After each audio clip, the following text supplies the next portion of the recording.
niat ingin membela diri malah menjadi tersangka.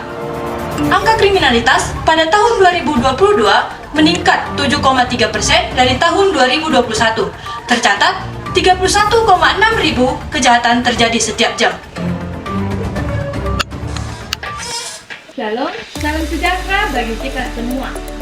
Saya Indriana Sinambela dari Sekolah SMA Negeri Satu Raya.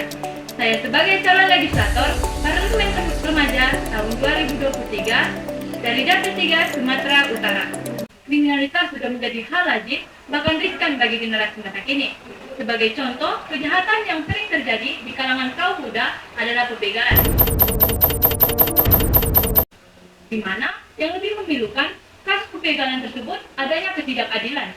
Sebagai contoh yang terjadi di Lombok pada tanggal 16 bulan 4 tahun 2022 silam pada hari Sabtu tepat pukul 1.30 siang, di mana korban dikenakan tindak pidana dalam pasal 338 KUHP yang menyebabkan hilangnya nyawa seseorang dan pasal 351 ayat 3 yang menganiaya hingga hilang nyawa seseorang. Dalam kasus tersebut, pelaku akan merajalela dikarenakan pelaku akan merasa sepele akibat tindakan hukum yang berlaku.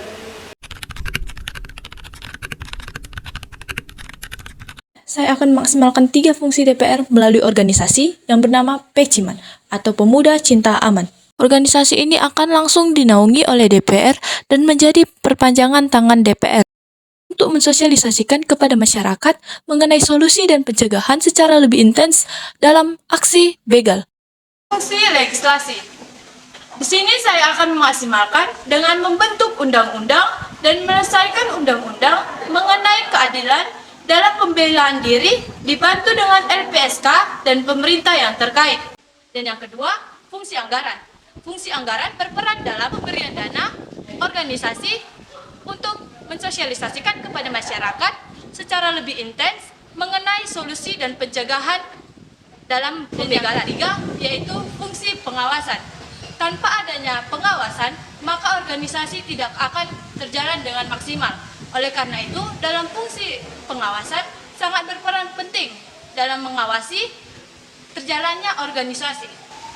Organisasi hanya akan berjalan dalam peran pemuda dalam mensosialisasikan solusi dan pencegahan tindak pembegalan. Oleh karena itu, marilah kita sebagai pemuda menegakkan hukum keadilan.